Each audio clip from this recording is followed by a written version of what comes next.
I had bought it maybe 40 years ago. It's a Greek restaurant called Ciro's, owned by the Bergolas family, a famous Greek family here.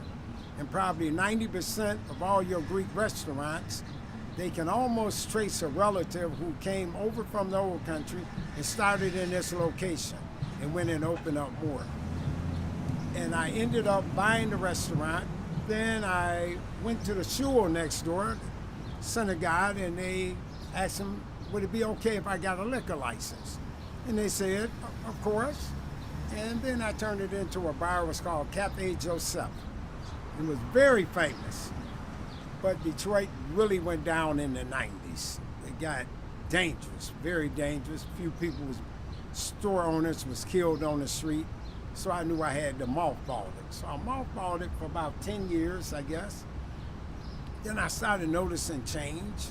And there was a joke always told that I was the guy who saw 4 white girls running down the street, and I called 911. I really did.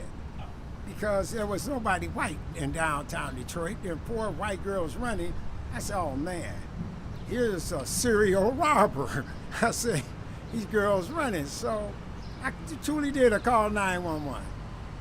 During that period, my wife, whose office was around the corner, she said, what's going on? I said, I think they're trying to rob these girls. And she said, what girl? I said, it was 4 white girls running. She said, are you crazy? She said, I told you downtown is changing. Those girls jog, they live down here. I said, where? They said, a lot of these buildings have illegal lofts, and they living in the lofts, which is now $2,000 a month lofts. So for, what, 800 square feet? So that's when I noticed the change happen.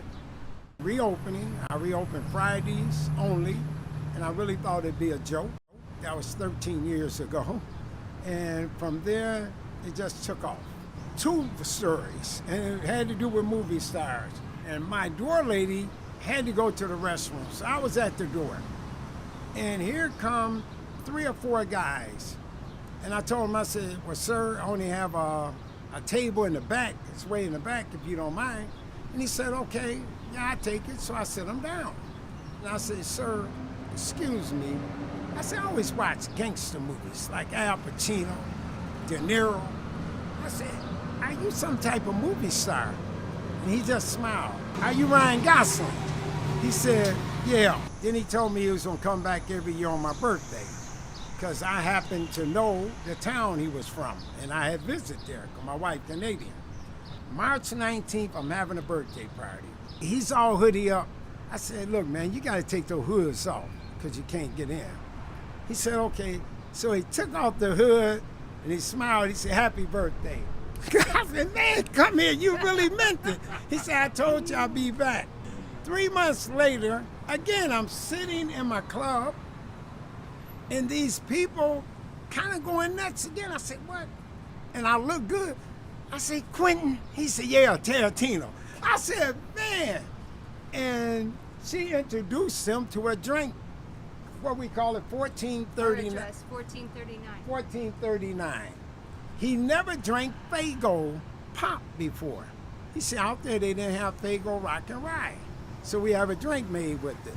So make a long story short, going back to his room, I had to give him a bunch of Faygo Rock and Rye to carry with him. And the story is he signed for Faygo Rock and Rye today. What's the crowd like? 21 to 81. And we bop till we drop. And I make the strongest drinks in the country. You make them? She makes them.